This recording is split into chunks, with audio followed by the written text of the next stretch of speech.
Breaking Bad is the best TV show of all time. If you haven't seen Breaking Bad, I want to tell you right now to probably not continue watching this video because I will be saying a couple of things that happened, of course, in the seasons. So those are gonna be major spoilers, so click away. So I want to tell you guys 5 reasons why I know that Breaking Bad is the best TV show of all time. So the first thing that I want to show you guys real quick before we start is this Breaking Bad complete series special edition, or limited edition I should say. This is an edition where the sleeves for the movies are actually drawn or painted or whatever by a French artist, which is Ralph Steadman. I believe that's what it is. So basically the whole box is in French, as you can see. I don't speak French. So I don't really know much of the things that it's saying. First things, Breaking Bad has some of the best cinematography that I've ever seen in a TV show. And that all comes down to how well the cinematographers are able to capture some of the best moments in the show. And that can be through just simple things as focusing on certain items. And one of the examples that I can think of, or one of the best examples that I can think of, is the teddy bear, that pink teddy bear. You guys remember that? After the airplane crash, we see that teddy bear in the pool, and it comes up a couple of times in the intros of some of the episodes. I can't remember which ones, but that teddy bear comes up, and just those shots of that teddy bear are just so good. It some of them I think they're underwater or in the pool, and they just look really cool. We also get a lot of panning away camera shots, and one of the best ones is in crawl space. So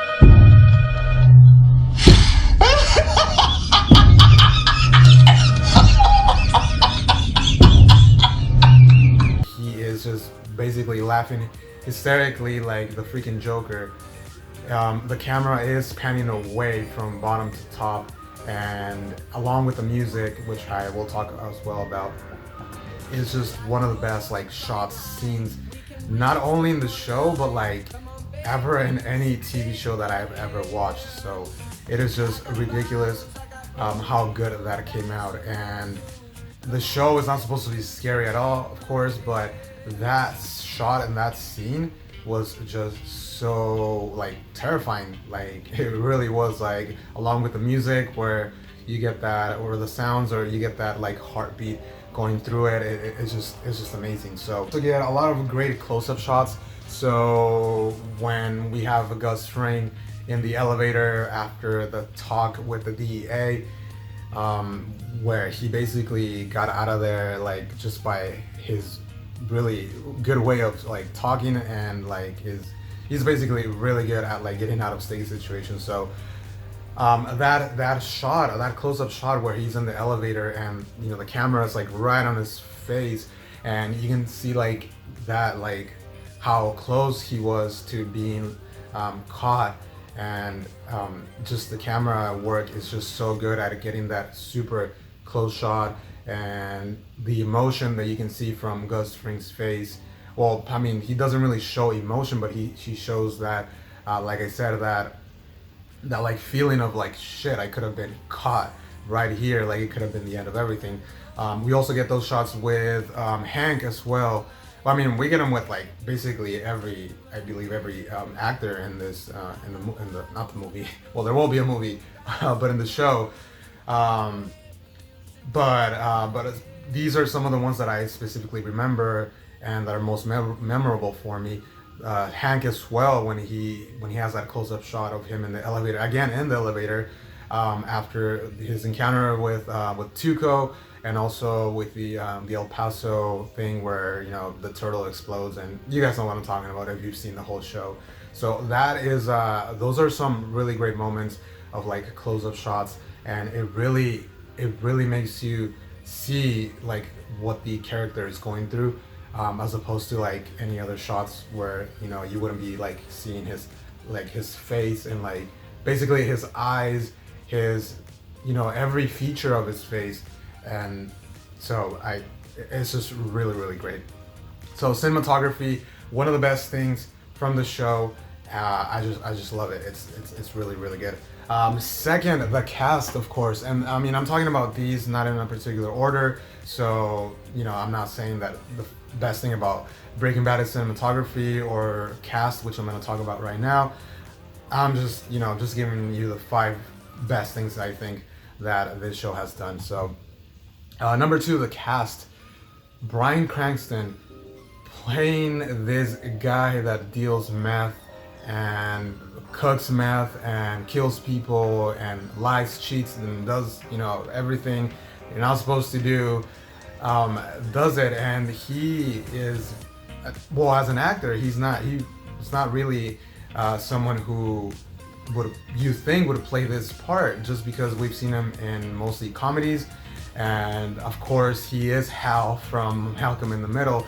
So seeing him in this show, it's like he's unrecognizable. Like what the heck? Like that's Bryan Cranston from that's Hal from Malcolm in the Middle. And then obviously we got to talk about Aaron Paul. So that's Jesse Pinkman, and he for not having like that of a great acting career, not having started in many like good movies or shows. I mean, this was his moment, and like this basically made him like a star. Like, you know, everybody knew who Aaron Paul was, and everybody knew who Jesse Pinkman was as well. So Aaron Paul definitely was one of the best in this show, and he had one of the best character progressions and biggest transformations in the show. Like he goes from, yeah, he is, you know, dealing meth in the beginning, but he's kind of like, he has that kind of innocence about it. And then Walter White comes in, who's supposed to be the good guy, and ends up like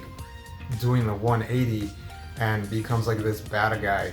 And then Aaron Paul, like he's still, or Jesse Pinkman, he's still a bad person in terms of like, you know, because he is dealing meth and, you know, he is still killing people. But the fact that in the end it's Walter White that becomes like this monster, and Jesse Pinkman is actually the one that like tries to do good, is just one of the best like character like arcs that I've ever seen in a TV show.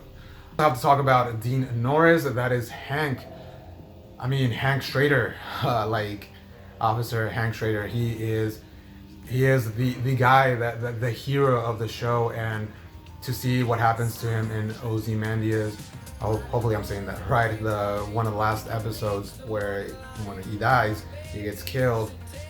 I mean, his character arc is kind of the same from the beginning, but once he finds out that Walter White is Heisenberg, like that to him just like breaks him, and it just like completely turns him into a different person. And at the end, when he is, you know, looking at that at the end of the gun, he wants to die a good way. Like he doesn't want to be a coward and ask to not be killed.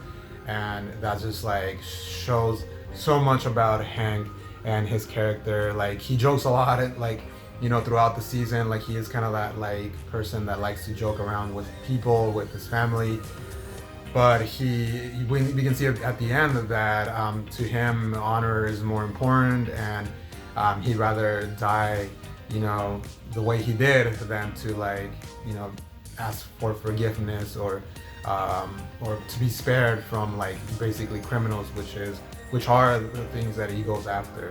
So, and then lastly, I mean, we also have Skylar, of course. He's saying that will you shut up? Hey. Shut the hell up! Shut up! Shut up! Skylar, shut up! Please shut up! stop! Shut up! Shut up! Shut up! Shut up! Shut up! Shut up! Shut up! So we have Marie, we have Junior, Flynn, but I mean those characters. I mean Skylar was pretty good, not the best, but we got to talk about Giancarlo Esposito, and that is of course Gus Fring. Gus Fring is I would say he is one of the best ones in this whole show. Probably, I mean, in terms of being a villain, he is absolutely one of the best villains in any TV show, at least for me. Of course, everything that I'm saying here is all subjective, of course. I mean, this is all my opinion. But Gus Fring is absolutely crazy good in this show. When we're talking about villains, I mean, we can also put in Walter White in there. So, I mean, Walter White is technically a villain in this show. I mean, the things that he does they're just horrendous and just really bad. I mean, come on, like he kills people and he lies and he just does so many things that are just so bad. But I mean, Gus Fring is running that meth empire, which Walter White, of course, works for him. I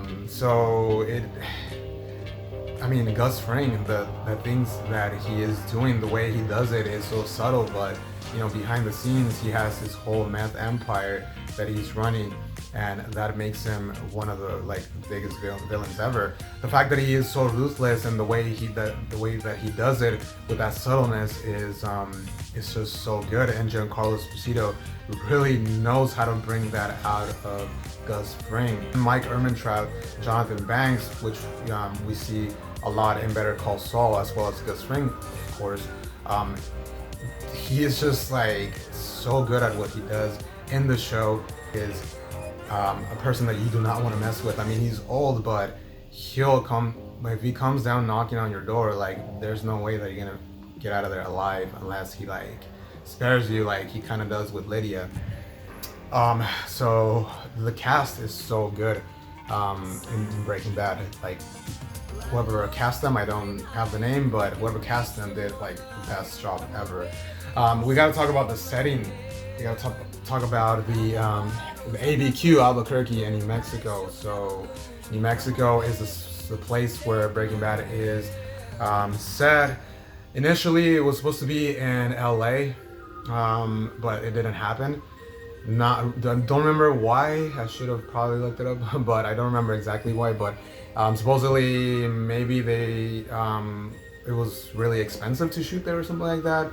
In terms of like getting permits, so they went to New Mexico, and I think that is the best choice that they could have done, because it works perfect in Albuquerque, especially when we get those scenes where they go out into the boonies, and you know, Walter White and Jesse Pinkman, and they're cooking meth, of course, and it's just really cool to see like all that scenery.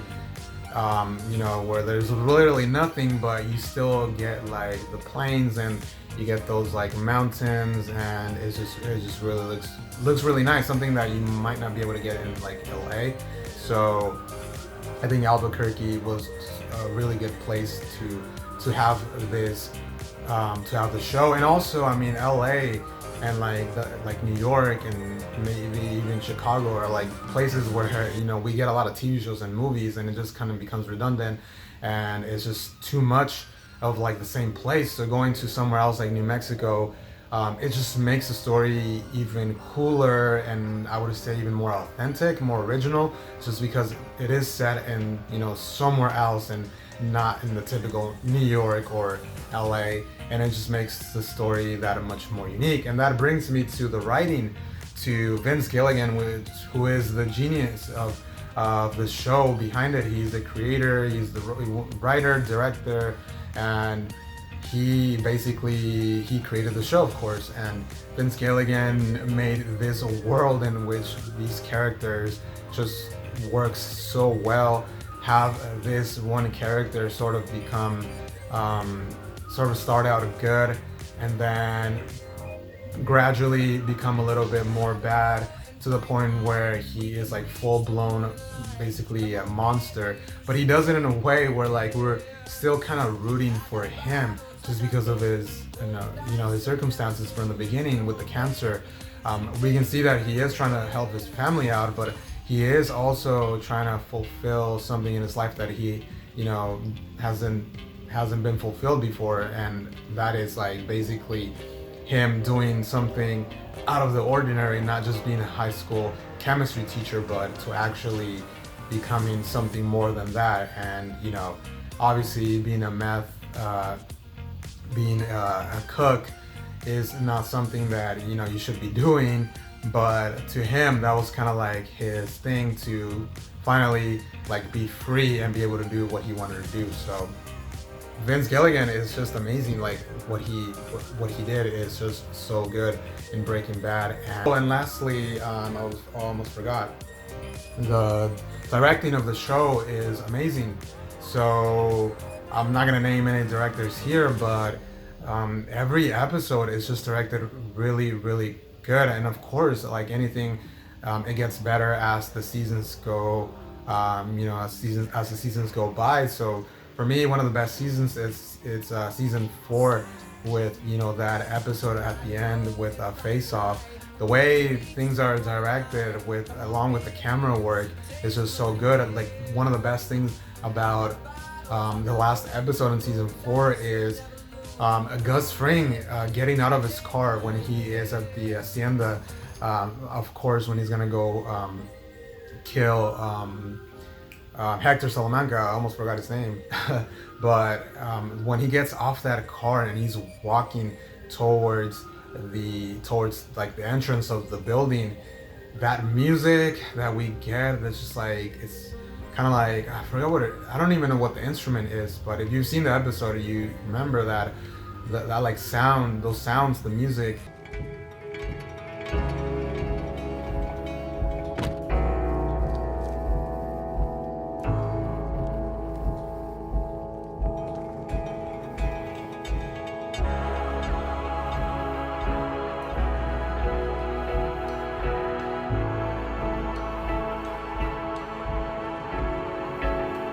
Camera following behind Gus Fring and him, like, you know, not putting his suit on, but like making it like nice and everything. It's just amazing. So the directing for me is really good in Breaking Bad. It's one of the best. So yeah, guys, that is the 5 things that make Breaking Bad the best TV show of all time. If you don't agree, let me know in the comments. If you do agree, let me know in the comments as well. Tell me, guys, if you think that Breaking Bad is also the best TV show of all time. And if you don't think, let me know what is your favorite TV show of all time. Thank you guys so much for watching. If you stuck through the whole video, yes, thank you for doing that. That's really cool of you. So if you did enjoy this, make sure to give this video a like, smash that like button. Yeah, thank you so much for watching. Subscribe to the channel for more content, and I will see you on the next one. Peace out.